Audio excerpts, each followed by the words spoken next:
Hey everybody, it's been a minute. Welcome back to Not So Trad Wife. Today we are here with Mara, your Southeast person of leather, and we're going to be talking about CNC Dynamics. So I'm going to give Mara a chance to introduce themselves if you would like to take it from here. Sure. Thanks, Charlie. So I'm Mara. Charlie mentioned I'm the current Southeast person of leather. I identify as a slave with a capital S. Um, I don't think that we should be all lowercase. I think we are super people and therefore we get a big S. And so I've spent most of my life, most of my adult and not so adult life in CNC Dynamics. And so it's a passionate topic of mine. Awesome. So I'm a little bit newer, and I think we've started referring to these as adversarial dynamics. Am I correct or am I crazy? No? I don't know. I haven't heard that. Okay, you were like CNC dynamics, and I was like, I was like, oh my God, I get to be a supervillain in this one? Because that would be really great. I don't. I think I'm almost certain because I did some research for this interview because I was like, I don't want to sound like an idiot. I believe they're called adversarial dynamics, but why don't we get your Ah, definition so that I know we're talking about the same thing? so I use CNC when I first started in the community. They were commonly referred to as master slave dynamics. A lot of people, for a lot of reasons, are not comfortable with that terminology. I still do identify that way because it's been such a huge part of me for such a long time. I'm exploring other labels, but that one kind of feels like home. I use consensual non-consent because when I structure my dynamic, that is what I get. I get one yes to get into the dynamic, and I get one no, and that's to leave the dynamic. So that is for me how I define consensual non-consent. Some people do owner property. Some people, I mean, obviously, there's a huge range of power exchange or authority transfer relationships. I've not heard adversarial, so I'll have to I'm go look completely on the online. wrong page with that. You Oh started no, I love that. Like That's okay. it's We like can talk about master it though. versus slave. Like we can cage match it. It would be great. There are a lot of X's. I would be happy to do that. Oh my god. But anyway, okay, so what I'm hearing is this is more of a what people would say total power exchange, Yeah, correct? exactly. Yeah, okay. Absolutely. All right, I'm caught up now. Thank you, bimbo brain. So what got you into CNC dynamics? Um, I tell people I started precociously young, meaning I started before I could probably legally consent. And now, as an adult, probably much earlier than I should have been involved in this. And some adults should have gotten their shit together and probably saved me a whole lot of pain. It's just something I fell into. Honestly, I went cruising at a gay bar at the mine shaft at a very young age, trying to pick somebody up because I had seen an ad in Drummer magazine and thought it looked really, really hot, um, and kind of just fell into this.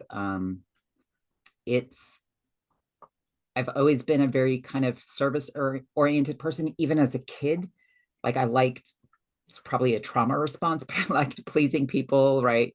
Um, Well, and also it feels good, right? it Like feels it's a good. very rewarding It thing to is. be into.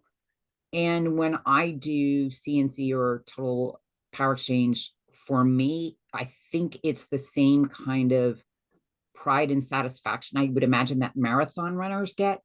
Like, I am doing this incredibly difficult thing. I think I do it fairly well. And so for me, it's a great sense of pride, to be able to do kind of really extreme things that other people don't necessarily want to do.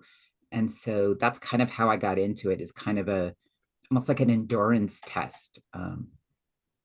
It's the best way. That's how I kind of explain it to vanilla people. That's a good way to explain it to vanilla people. Yeah. Um, I'm trying to think. I'm like all my stuff that I had like in my head for this. I was like, Charlie, you researched the wrong thing. That's fine though. You are So good. Ask me whatever you'd like. tell me why you said you get one yes and one no. Tell me why that works for you. I think part of it for me is that, can I really change my will to that of somebody else?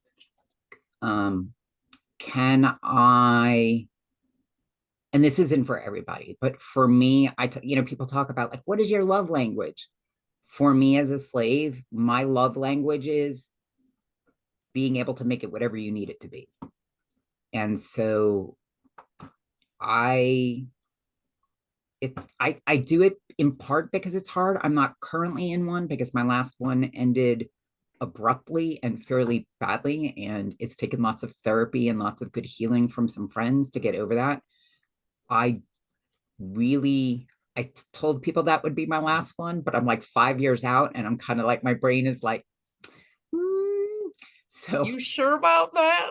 you sure? My therapist is like, maybe not yet. I'm like, it's been 5 years. No, I'm much better now. So we'll see. We'll see.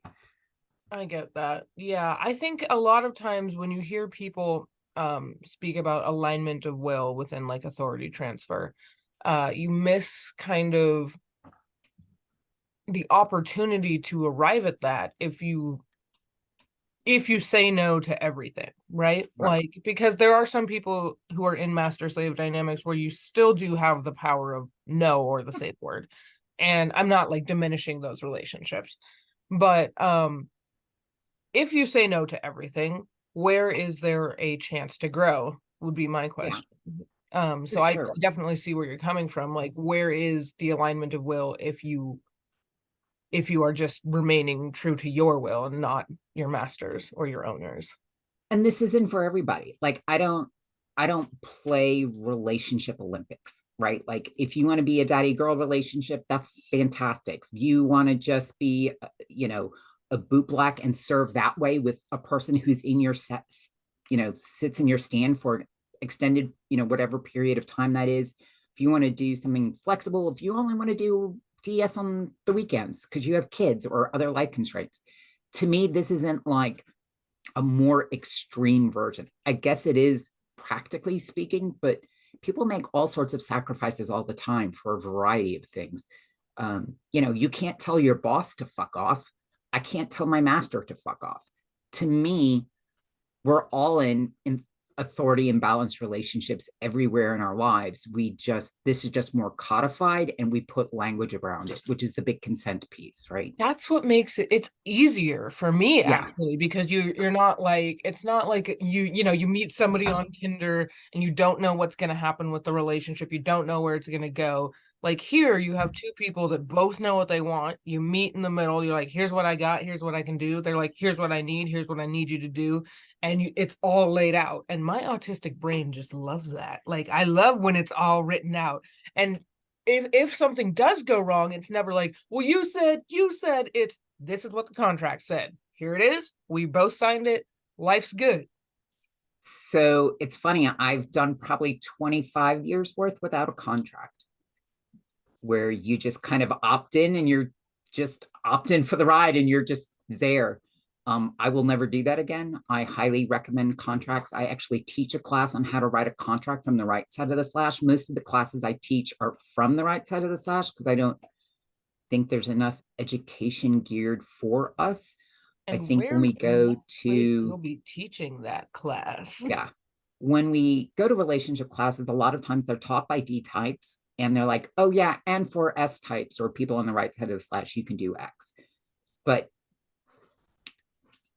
there's a difference. We have a different point of view. We have different needs. We have different safeguards and safety rails we need to put on these relationships for ourselves.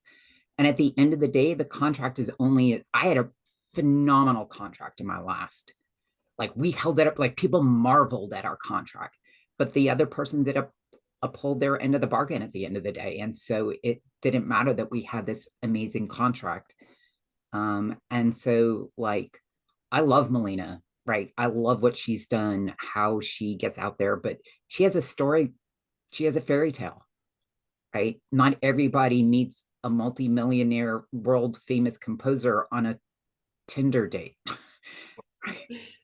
Do you know what I mean? Like I that was not wish. my I experience. wish I wasn't banned on Tinder. I was like, there were nights where I was like, I might wind up chopped up in an oil drum at the end of this night. Like those are the kind of really early kind of formative experiences I had. back in the day, because I'm old, I'll be 51 next month. Um, Not that old.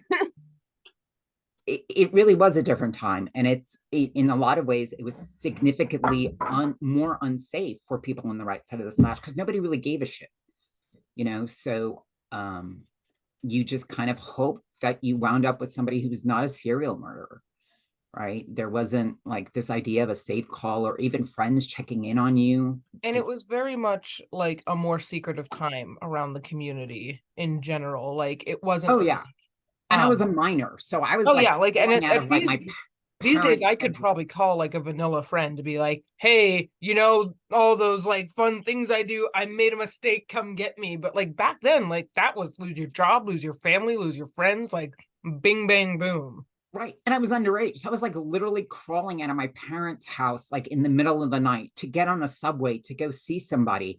Like it wasn't like if it went wrong, I could take a lift home. Like I My was heart just is beating out of my chest for you.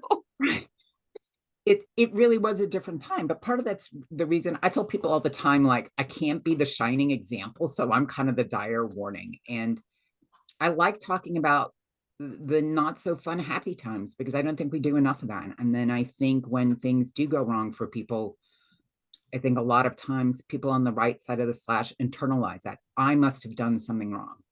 I didn't live up to my service. My service wasn't good enough, right? I've given everything, every ounce of blood I had, every tear that I could possibly shed, and it was not good enough for this person, right? And when you give that much, nothing was going to be good enough for that person, Yeah, right?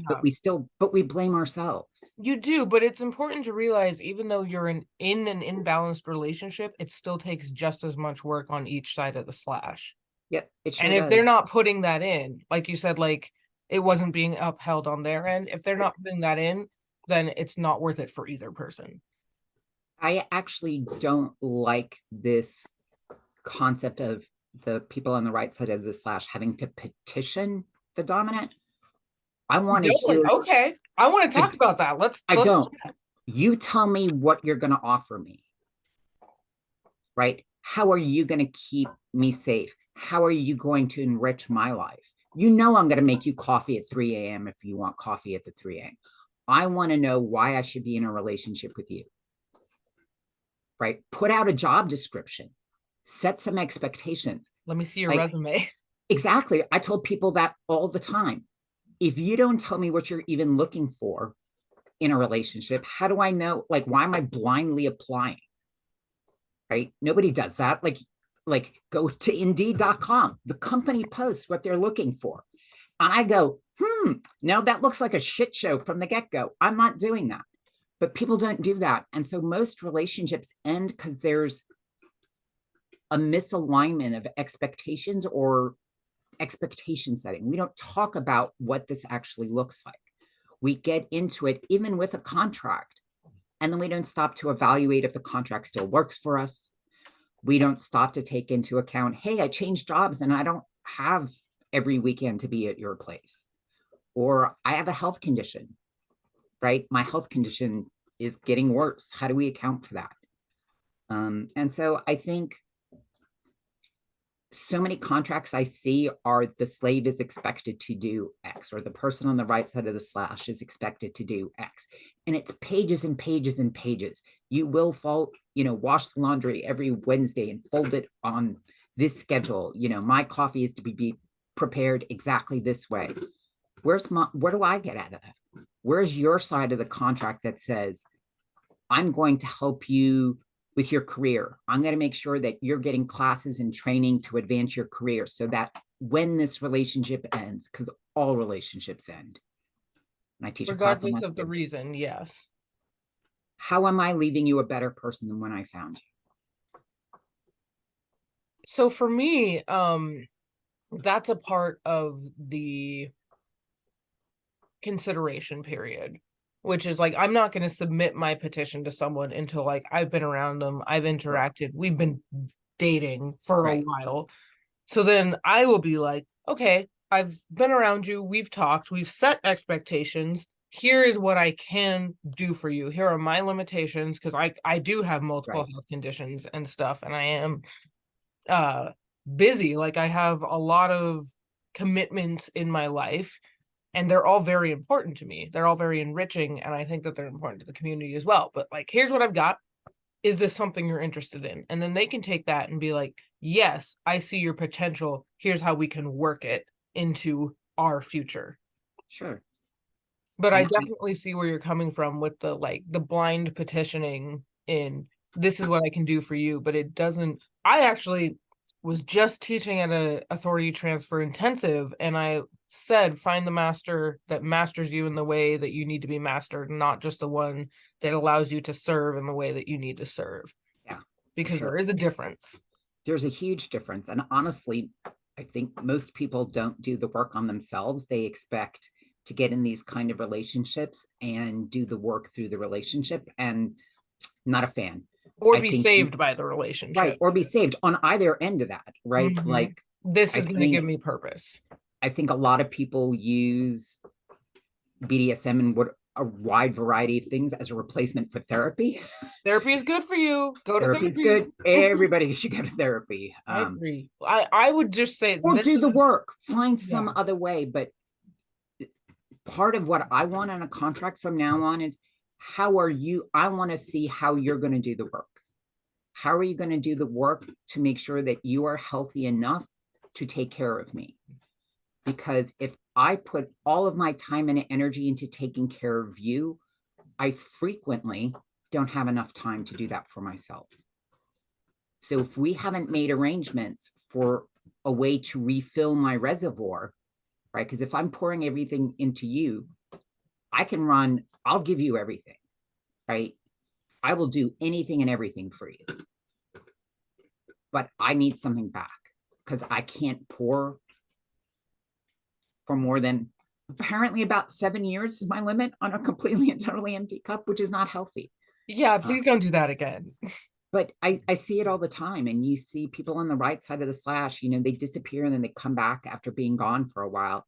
And they're like, yeah, I was in this really unhealthy relationship.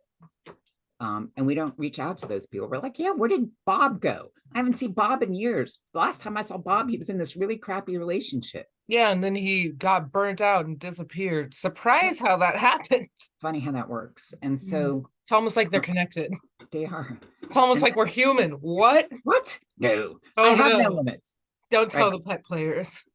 No, it's all a lie. It's just all a mask. As But an autistic person, sometimes I do feel like that. Like finding a dynamic where your autism is accepted and what's the word? Not just accepted, but promoted. Like finding ways that my autism can benefit our relationship. Oh, yeah, just mm. I mean, if you're one of these people who are neurodivergent and you love like order and things like that, and you want to rearrange, like you do really well on a schedule, you can absolutely, I mean, it's not even an accommodation. Like you said, work that into the relationship. We all have different strengths and things like that, right? You might as, but again, I think that's part of expectation setting. If you say, hey, I have autism and I need this in order, I need structure, right? Whereas I don't actually do that well with structure. I'm brilliant at anticipatory service. Brilliant. I It's believe it's that. like one of like the things I'm like, yeah, I do that. Like I don't have a lot of like pride and things like that. I'll be like, oh, I'm really good at that. I'm really fucking good at No, for anticipatory. real. Like the other day, my friend, we used to be in a relationship. And he was at one of my parties. We host dungeon parties. So he was explaining hand signals, like nonverbal hand signals to his current partner. And I like happened to see him do something out of the corner of my eye and like showed up immediately. I was like, are you okay? Do you need something? And his partner at the time was like, how did you get them to do that? I And actually I teach a class on anticipatory service, and one of the things is like when people are drinking something with ice, if you can hear the ice clinking, it means their drink is getting low. So you then you know, can show up with a refill, and now you look like a genius. No, I yep, just Butler books, everybody. Get your Butler Butler books. books. Because Yeah, that or is Bujo. how it's Yep, not anticipatory. You know what? I can't speak, but you know what I was trying to I say. do. I But do. And It's a Oh, go skill ahead. set. It's a skill set that you It can develop. is. I happen to be naturally good at it and then have further developed it as a skill set. But Yeah. it's CNC isn't for everybody, right? A lot of people, and it's not healthy for everybody. That's for sure. No, Right. some people can, like, especially if you're using it as a blind coping mechanism without Mhm. having done the work on yourself, you can absolutely run into like chronic dependency. Yeah. I mean, if you read the clinical definition for being codependent, it reads very much like what our community considers a power exchange dynamic. Do you put somebody else's needs before your own? Well, duh. It's literally in my contract, right? Like, Like kind of that's my the number job. one thing that, like, of course I do. I signed a contract that says literally this. I'm literally going to put my needs before somebody else's, right? Um, and that's not easy to do. And it's not, it's very, very easy to do it in an unhealthy way in the blink of an eye because there's power creep, right? Nobody, let me rephrase that. Very few people go into this with ill intentions.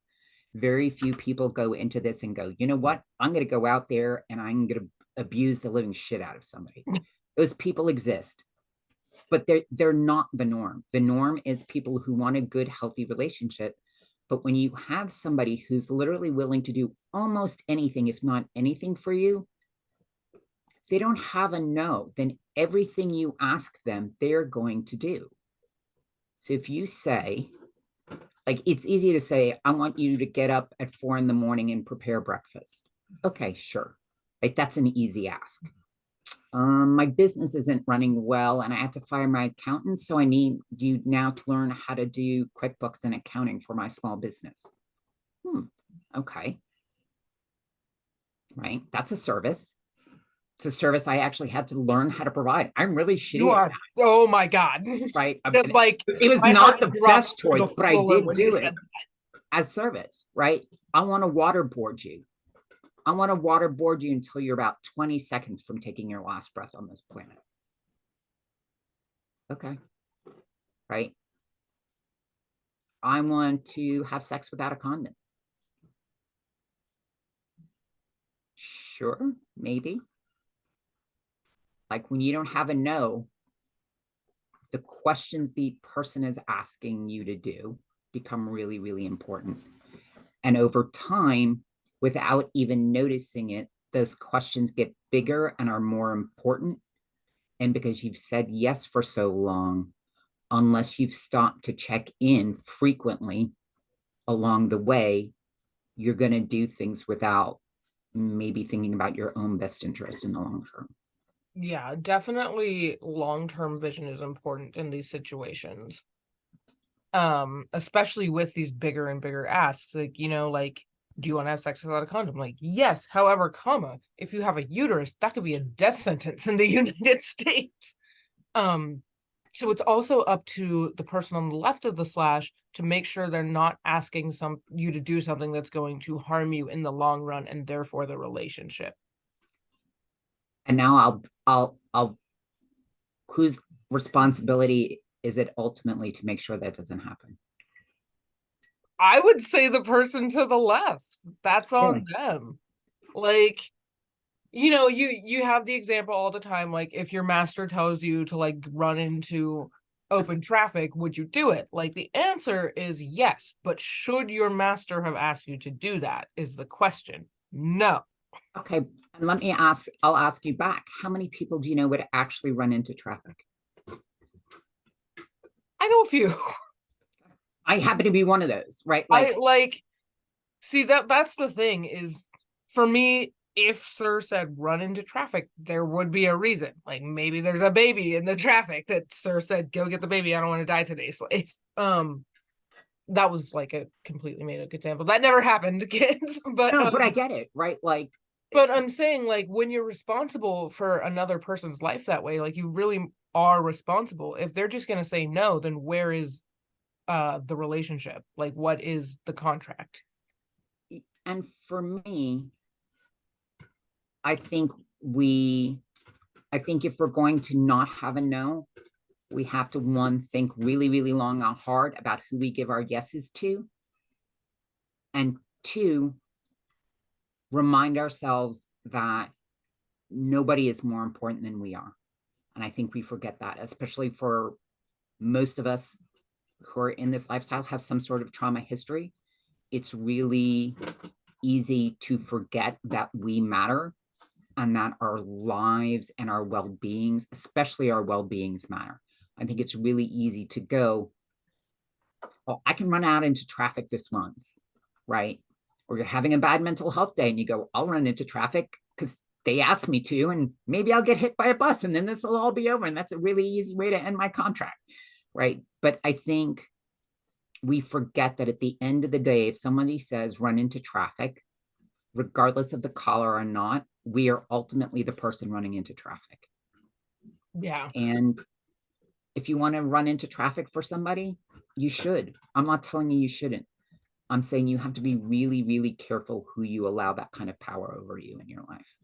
Yeah, definitely. In Partner my, selection is huge. yep. In my I am going to last, say we are running out of time. I saw that. In my Okay, last, okay. in my last contract, I had a safe word, and it was to say no, basically to give a safe word if I knew that at the end of the day, they had not considered all the possible ramifications and that it would cause them distress if I actually had done the thing. For example, the running in traffic. If I actually ran into traffic, they'd be really, really sad, right? Or when they told me one night to drop to my knees in the middle of the Atlanta Eagle parking lot, and I dropped to my knees because they said, kneel, girl, and I knelt. Well, there were broken beer bottles all over the parking lot and gravel. And I just dropped because my master said, drop to your knees. He didn't think to look down. I knew what was down there. So we developed a safe word that I could say, Master, please, there's Look glass. And down. then if he had said, yes, I still want you to kneel on the glass, then that's kind of hot, right? But he didn't look. He said, kneel, right? He just said kneel. And me, being the good slave, obliged.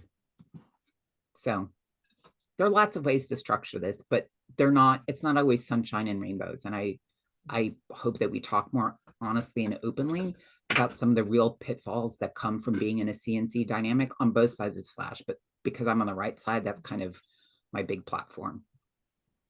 Well, thank you. I mean, if you want to come back and talk more about it at another We do a time, part two. we can do a part two. I'd be so down for that. Thank you. This has been so much fun, Charlie. This has been fun. I'm going to take us off record. Okay. If I can figure out how.